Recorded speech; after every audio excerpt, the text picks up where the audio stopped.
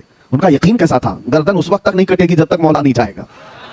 امامہ اٹھا لیا، اپنا امامہ لے لیا. وہ سامنے دشمن جو کھڑا تھا وہ حیرت میں ہے. کہا ایک چھوٹا سپاہی بھی ایسی غلطی نہیں کرتا، تم تو سپہ سالار ہو خالد بن ولید، کہ تم ایسے وقت میں جب تلوار تمہاری گردن پر ہو اور تم اپنا کھویا ہوا امامہ اٹھانے جا رہے ہو، یہ پگڑی اٹھانے جا رہے ہو. خالد بن ولید نے جواب دیا تھا بات در حقیقت یہ ہے میں اپنی طاقت کے بلبوتے نہیں لڑتا، یہ میرے بازوؤں کی طاقت نہیں ہے جو مجھے جرنیل بنائی ہوئی ہے. حقیقی بات یہ ہے اس امامے میں میرے رسول اللہ کے 3 منہ مبارکہ ہیں.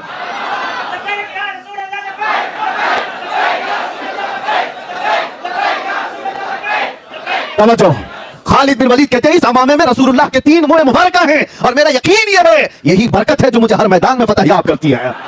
ہاں یہ ہے نسبت صحابہ کی، یہ ہے وفاداری جو انہیں طاقتور بنا رکھی تھی. اسی لیے میں نے کہا وفا کرو تو جینا بھی آسان ہے، جانا بھی آسان.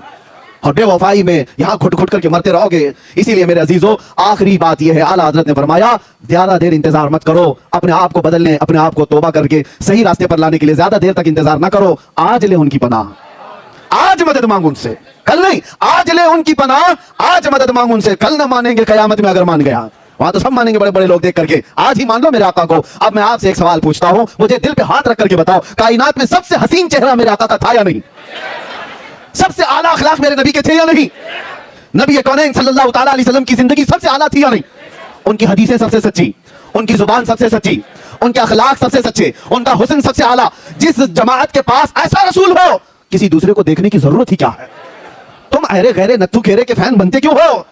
حیرت ہوتی ہے جب کبھی کوئی کہتا ہے کہ میں فلاں کا فین ہوں، اس کا فین ہوں. جھوٹے ہو آپ تمام حضرات، جھوٹوں کے فین بنتے ہو، جبکہ تمہیں اللہ تعالیٰ نے بھیجا ہے یہاں پر تمہارے نبی کے لیے. اس کے نہیں بننا، اپنے نبی کے وفادار. ہمیں اس کائنات میں جینے کے لیے اللہ تعالیٰ نے بھیجا ہے. زندگی یہ نہیں کسی کے لیے، زندگی ہے نبی کی، زندگی ہے نبی کی. اور نہ سمجھ مرتے ہیں زندگی کے لیے، جینا مرنا ہے سب کچھ. ہاں اتنی بات یاد رکھو، جب ایسی زندگی گزارو گے نا، طلب کیا ہونی چاہیے؟ کیا تمہارے اسکرین پر ننگی تصویریں دیکھ کر رات گزارنے کی؟ کیا تم بے حیائیوں میں اپنے تنہائیاں گزارنے کی طلب رکھو گے؟ چھوڑ دو ان تمام چیزوں کو، اللہ دیکھ رہا ہے تمہاری تنہائیوں کو بھی. اور ان قریب موت آنے والی ہے، ان قریب آنے والی ہے. تم پردے کے ہلنے سے جب خوف کر جاتے ہو کہ کوئی دیکھ لے گا، ارے وہ اللہ خبیر و علیم و بصیر ہر شے کو دیکھ رہا. یہ چیزیں دیکھنے کی طلب میں مت جیو. صرف جینا ہے تو یہ طلب رکھ کر کے جیو جو اعلیٰ حضرت کے شہزادے مفتی اعظم نے کہا تھا، کچھ ایسا کر دے میرے کردگار آنکھوں میں، ہمیشہ نقش رہے روئے یار آنکھوں میں. انہیں نہ دیکھا تو کس کام کی ہے یہ آنکھیں کہ دیکھنے کی ہے ساری بہار آنکھوں میں. حضور کو دیکھنے کی طلب لے کر کے جیو. اور پھر وہ وقت آ بھی جائے گا جب بار بار تم دروازہ کھٹکھٹاتے ہو تو دروازہ کھل ہی جاتا ہے. بار بار کسی کا دروازہ کھٹکھٹائے تو کھل ہی جاتا ہے. اور میرا رسول بڑا غیرت مند ہے، آتا ہے فقیروں پہ انہیں پیار کچھ ایسا، خود بھیک دیں اور خود کہیں منگتے کا بھلاؤ. روز طلب تو رکھو بارگاہ مصطفیٰ میں، کچھ ایسا کر دو. اور پھر یہ طلب رکھو اور اتنا کہہ دو میرے آقا کی بارگاہ میں، یقین ہے نا حضور سنتے ہیں؟ یقین ہے حضور سنتے ہیں؟ تو پھر یہ کیوں نہیں کہتے یا رسول اللہ سنا ہے آپ ہر عاشق کے گھر تشریف لاتے ہیں، سنا ہے آپ ہر عاشق کے گھر. ارے میرے گھر میں بھی ہو جائے چراغا، میرے دل میں بھی ہو جائے چراغا. جب یہ طلب لے کر جیو گے ایک دن دروازہ کھلے گا، ایک دن رحمت کا دروازہ کھلے گا اور نہ جانے وہ ہمارا گھر خوشبوؤں سے مہک جائے گا. اور پھر اس حال میں تمہاری موت آئے اور ہماری موت آئے تو کس شان سے آتی ہے پتا ہے؟ کس شان سے؟ ہم نے پوچھا تھا بزرگوں سے کہ جب ہمارے جنازے جاتے ہیں تو ان کو سفید کپڑے عطر لگا کر خوشبوؤں میں ملوث اور اس کے ملبوس اور اس کے اچھے کپڑوں میں ملبوس، سرما بھی لگائے، پھولوں سے سجائے. ارے یہ تو دولہے کے ساتھ ہوتا ہے، مردے کے ساتھ کیوں؟ مردہ ہے، مر گیا، اب اس کو کیا کپڑے، مٹی میں تو جا رہا ہے، عطر اس کو کیوں؟ تھوڑی دیر کے بعد تو بند ہونے والی ہے قبر. یہ سرما کیوں بند آنکھوں پر؟ اور یہ پھولوں سے سجا ہوا جنازہ کیوں جا رہا ہے جیسے شادی میں جا رہا ہے؟ بزرگوں نے کہا بیٹا وہ آج زیارت مصطفیٰ کے لیے جا رہا ہے. آج جو ہمارا جنازہ جا رہا ہے، کسی سنی کی بات کر رہا ہوں، اس کی بات نہیں کر رہا جو مر گیا مردود نہ فاتحہ نہ درود، اسے کیا دیکھنا ہے؟ سنی کی بات کر رہا ہوں. وہ جنازہ جاتا ہے تو بڑی شان سے جاتا ہے. اسی لیے ہمارے بزرگوں نے یہ رواج رکھا تھا، لوگ دیکھ کر کے اشش کریں آج کی رات یہ میرے مصطفیٰ کی زیارت کے لیے جا رہا ہے. ہاں یہی ہے شب گور بھی اسی گل سے ملاقات کی رات. ہاں اسی گل سے ملاقات کی رات. اور جب قبر میں جائیں گے ہوگا کیا؟ منکر نکیر کو آنا ہے، نیلی آنکھوں والے کالے چہرے والے زمین کو دانتوں سے نکالتے ہوئے آئیں گے اور جھنجھوڑ کر کے اٹھا کر سوالات پوچھیں گے. بتا تیرا رب کون ہے، بتا تیرا دین کیا ہے. اور پھر تیسرا سوال وہی ہے جو سب پھنستے ہیں اکثر، حضور کو دکھا کر کے ان کے بارے میں کیا کہتا تھا. بات یہی ہے. بہت سارے تو جواب دے دیں گے میرا رب اللہ ہے، میرا دین اسلام ہے. لیکن فرشتے سوال میں وہاں پر چینجنگ کر دیتے ہیں. آپ کو پتا ہے فرشتے پہلے 2 سوال میں پوچھتے ہیں تیرا رب کون ہے, تو کیا جواب ہوگا؟ میرا رب. سوال پر توجہ رکھو, لفظ پر کون ہے. وہ یہ نہیں پوچھ رہے کون تھا, یہ پوچھتے کون ہے. اور دوسرا سوال بھی فرشتے کہتے تیرا دین کیا ہے. فرشتے یہ نہیں پوچھتے تیرا دین کیا تھا, کیا پوچھتے ہیں تیرا دین کیا ہے, وہ کہتا ہے اسلام. لیکن تیسرے سوال میں فرشتے چینج کر جاتے ہیں, ما کنت تقول فی حق هذا الرجل. حضور کو دکھا کر کہتے ہیں یہ کون ہے, نہیں پوچھتے ہیں ان کے بارے میں کیا کہتا تھا. ہاں یہ ابھی کیا کہہ رہا, وہ نہیں پہلے کیا تھا, اپوزیشن میں تھا کہ ادھر تھا. ان کو دکھا کر کے حضور کو فرشتے کہتے ہیں ما کنت تقول, کیا کہتا تھا حضور کے بارے میں. ہاں تو وہ پھر حضور کو جو کہتا تھا اسے کہنا پڑے گا. ہاں وہ خبیث کیا کہے گا جو پیٹھ پیچھے کا علم نہیں کہتا تھا, جو وہ کیا کہے گا جو اپنے بڑے بھائی کی طرح کہتا تھا, حضور کو کمتر سمجھتا تھا معاذ اللہ. وہ کیا کہے گا, وہ ہاں ہاں ہاں لا ادری, نہیں معلوم کیا کہوں گا. وہ تو سنی کی قسمت ہے جو کہے گا سارے اچھوں میں اچھا سمجھیے جسے, ہے اس اچھے سے اچھا ہمارا نبی, سارے اونچوں سے اونچا سمجھیے جسے, ہے اس اونچے سے اونچا. ارے جس کے طلبوں کا دھون ہے آب حیا, ہے وہ جانے مسیحا. ہم تو نبی کو کیا کہتے تھے, قبر میں جھوم کر کہیں گے سرور کہوں کہ مالک و مولا کہوں تجھے, باغ خلیل کا گل صیبہ کہوں تجھے, اللہ رے تیرے جس میں منور کی تابشیں, اے جانے جام میں جانے تجلا کہوں تجھے, تیرے تو وصف عیب تناہی سے ہے بری, حیران ہوں میرے شاہ میں کیا کیا کہوں تجھے. لیکن رضا نے ختم سخن اس پہ کر دیا, ارے خالق کا بندہ خلق کا آقا کہوں تجھے. ہم یہ کہیں گے. اور اتنا ہی نہیں, عاشق ایک اور منزل آگے بڑھ کر کہتے ہیں, ارے جواب دینے اور سوال کرنے کی نوبت بعد میں آئے, بعد میں آئے. ایک وہ عاشق ہے جو ایک منزل اور آگے ہے, وہ منکر نکیر سے کیا کہتا ہے پتا ہے, اب تو پائے ناز سے, اب تو پائے ناز سے اے فرشتوں کیوں اٹھوں, ارے مر کے پہنچا ہوں یہاں اس دل ربا کے واسطے, اس دل ربا کے واسطے مجھے آنے کے لیے, انہیں دیکھنے کے لیے مرنا پڑا ہے. تم سوال جواب پہ لگے ہو, ان کے لیے تو مرا ہوں. اسی لیے بس آپ گفتگو ختم کرتے ہیں. ہماری کل کائنات, ہمارا کل سرمایہ, ہماری زندگی, ہمارا متاع حیات, سب کچھ جان مصطفیٰ ہے, جان کائنات ہے. وہ پروردگار کے محبوب ہیں جس کے لیے اللہ تعالیٰ نے ہمیں اس جیتی جاگتی دنیا میں بھیجا ہے. تو صرف اور صرف امانت یہ ہے, سچائی یہ ہے, ہم یہ کہیں بارگاہ مصطفیٰ میں یا رسول اللہ ایرے غیرے نہ تو کہرے کے لیے اب زبان نہیں کھلے گی. جیوں گا تو دوسروں کے لیے نہیں جیوں گا, جو کچھ بھی کروں گا آپ کی مرضی کے مطابق. دہن میں زبان, بدن میں ہے جان, ہم آئے یہاں, اٹھے بھی وہاں, زمین و زمان, مکین و مکان, چنین و چنا, اور بنے دو جہاں. لبیک یا رسول اللہ, لبیک یا رسول اللہ.